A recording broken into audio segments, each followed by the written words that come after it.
सांगितलं नाम संकीर्तन साधन पै सोपे जळतील पापे जन्मांतरची. काय सांगितलं?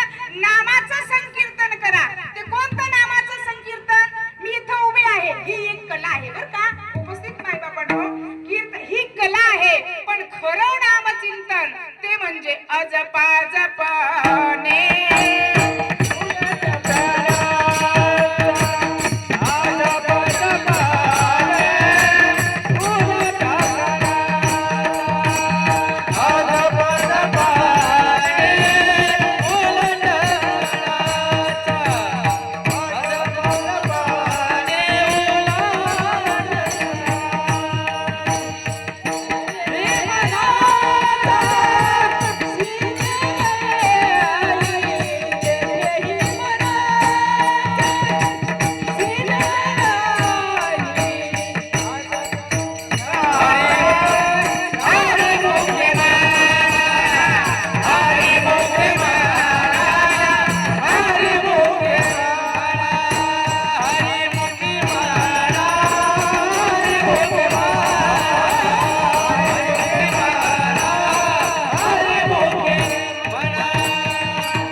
चिंतन करणं याचं नाव आहे कीर्तन. आज अधिक मासातील ही कमला एकादशी. किती भाग्यवान आहात तुम्ही साबरदराकर, कारण अधिक मासामध्ये 3.5 दिवस तुमच्याकडून अन्नदान होत आहे, ज्ञानदान होत आहे, भगवंताची सेवा होत आहे. असं म्हणतात बरं का सर, जसं पूर्वी दीपावलीला तुम्हाला बोनस मिळायचा, आता मिळत नाही, नाही का? दीपावलीचा महिना किती महत्वाचा नाही का? प्रत्येकाला उत्सुकता, बोनस मिळतो. तसा हा बोनसाचा महिना. यामध्ये तुम्ही थोडं जरी पुण्य केलं तरी आपल्याला बोनस अधिक मिळतो. हा अधिक महिना 3 वर्षाने येणारा, याला मळमास म्हटला जायचा, कारण 12 महिने वर्षाचे. आणि हा अधिक महिना याला मलमास म्हणायचे. मग हा मास म्हणजे हा महिना भगवान विष्णू परमात्म्याकडे गेला आणि भगवान विष्णू परमात्म्याकडे गाराने घेऊन गेला. अरे 12 महिन्यांमध्ये काही ना काही उत्सव आहे, त्या महिन्यांचा उत्सव साजरा केला जातो प्रत्येक महिन्याचा, आणि मला मात्र मळमास म्हटलेला आहे. मग देवा, तुम्ही या जगाचे पालन करता आहात, माझ्याही या महिन्याला काहीतरी नाव द्या ना, याचा उद्धार करा. भगवान परमात्मा दयाळू, या भगवान परमात्म्यानं त्याच्या नावापैकी एक नाव पुरुषोत्तम, हे पुरुषोत्तम नाव या महिन्याला दिलं, म्हणून याला पुरुषोत्तम मास असं म्हटलं जातं. धोंड्याचा महिना अधिक मास, पुरुषोत्तम मास, खरा याला पुरुषोत्तम मास म्हटलं जातं.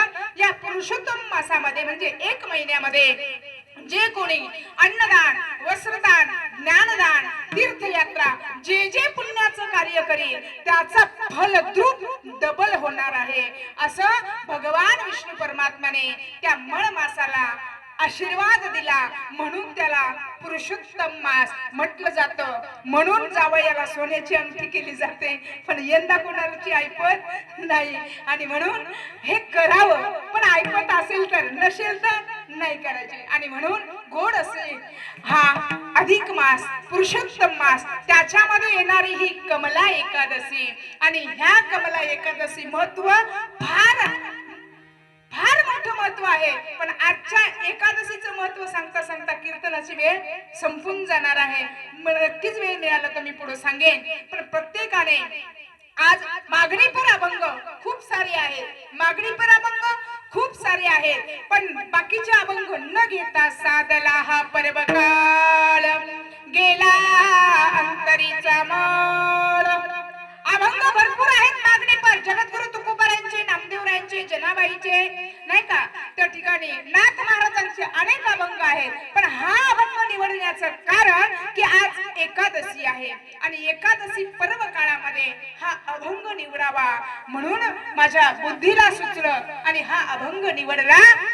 कारण का तर नामदेव महाराज आजच्या दिवशी काय मागणं मागतात, संतांची मागणी काय आहे, आणि तुम्ही तुमची माझी मागणी काय असते याच्यामधलं फरक स्पष्टीकरण आपल्याला मांडायचं आहे. आणि म्हणून मायबाप हो, आज एकादशी कोणी कोणी एकादशी केली बरं? केली ना? आमच्या सरांनी केली, बऱ्याच मंडळींनी केली. विशेष तुमचे मनापासून धन्यवाद व्यक्त करते.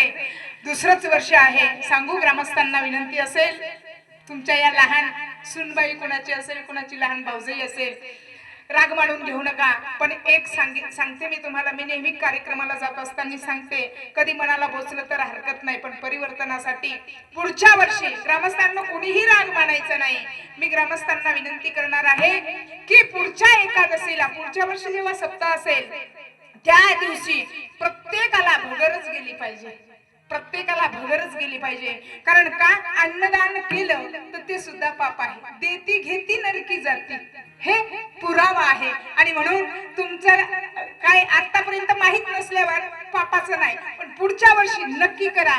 कारण मी सुतारपाडा, गुजरात मध्ये सुतारपाड्याच्या शेजारी काय गाव माझ्या लक्षात नाही, कितीतरी तुमच्यापेक्षा जास्त मंडळी होती, सगळ्यांना भगर आणि आमटी दिलेली होती. म्हणजे काही लोक ना नियम पाळावा, ज्यांच्याकडे नियम आहे त्या ठिकाणी लक्ष्मी वल्लभ तया जवळी एकादशीला अन्नदान हे करू नये आणि आपणही खाऊ नये. सांगू तुम्हाला, ज्यांनी ज्यांनी अन्न खाल्लं असेल ना, माझ्या डोक्यातलं नाही बरं, महाराज सांगतात श्वानाची घाण खाल्ल्याप्रमाणे पाप होतंय. म्हणून भात तर खाऊच नाही. दशमीला 10 गोष्टीचा त्याग करावा, एकादशीला 11 गोष्टी त्यागाव्या आणि द्वादशीला 12 गोष्टी त्यागाव्या. एकादशी का करावी? 5 कर्मेंद्रिय, 5 ज्ञानेंद्रिय, इथून वरती ज्ञानेंद्रिय आहेत, इथून खाली कर्मेंद्रिय आहेत. त्याच्यामध्ये असणारं एक मन म्हणजे 5 कर्मेंद्रिय, 5 ज्ञानेंद्रिय, 11वं मन. या मनाला ताब्यात येण्यासाठी एकादशी व्रत करावं. कारण एकादशी व्रत उपवास, उपवास, उप म्हणजे जवळ, व्रत एकादशी करणं उपवास, व्रत एकादशी करणं उपवास, व्रत एकादशी करणं उपवास, व्रत एकादशी करणं उपवास.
एकादशीचं व्रत करावं.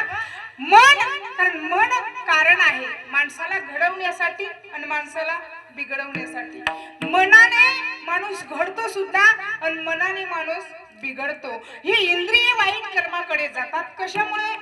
मन जातं तिथं. मग या मनाला ताब्यात करण्यासाठी एकादशीचं व्रत करावं. शोकांतिका वाटते, वारकरी सुद्धा एकादशी करत नाही म्हणून शोकांतिका वाटते. अन्न खाऊ नका.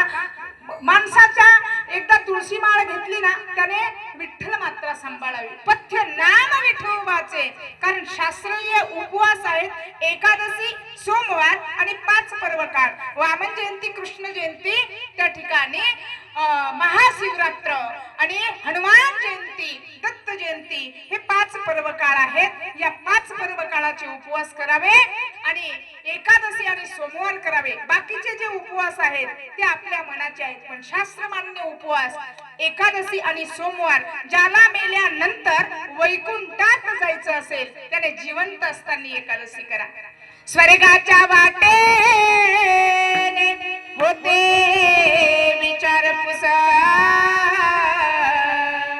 खरे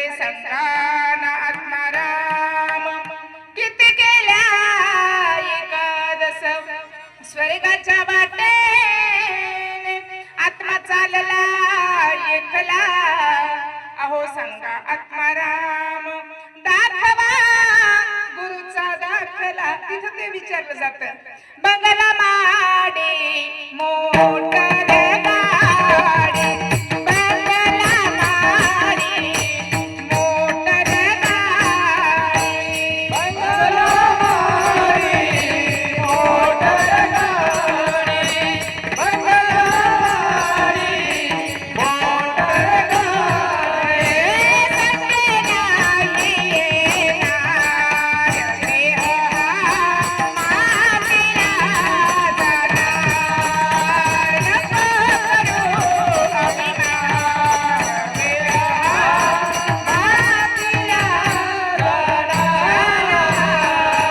काहीच नाही येत बाई, कुणी कुणाचं नाही नाही कुणाचे कुणी तुझे नवे रे कोणी अंती जासील एकदारी प्राण्या माझे माझे म्हणून अनमोल किमतीचा नरदेह तुझा आम्हाला मिळालेला आहे या नरदेहामध्ये आल्यानंतर नेमकं काय करावं कुठून आला कुठवर जायचं येथे येऊन काय करायचं नेमकं तू आला कशासाठी नेमकी तू कोण आहे याचा विचार करावा आणि हा विचार आपण करत नाही पण जीवनामध्ये फटफजिती आहे मी सोहम माझे नाव ब्रह्मपुरी आलो जगी विसरलो माझे मीच मी ब्रह्म आहे मी आत्मा भगवंताचा अंश आहे आणि याची ओळख करायची असेल तर सद्गुरूकडे गेलं पाहिजे म्हणून जाण त्यांनो गुरु भजिजे तेने कृत्य कार्य होईजे जैसे मूळ सिंचन सहजे शाखा पल्लव संतोषती ज्ञानोत्तर आहे संतात म्हणून तुम्ही जाणते आहात ना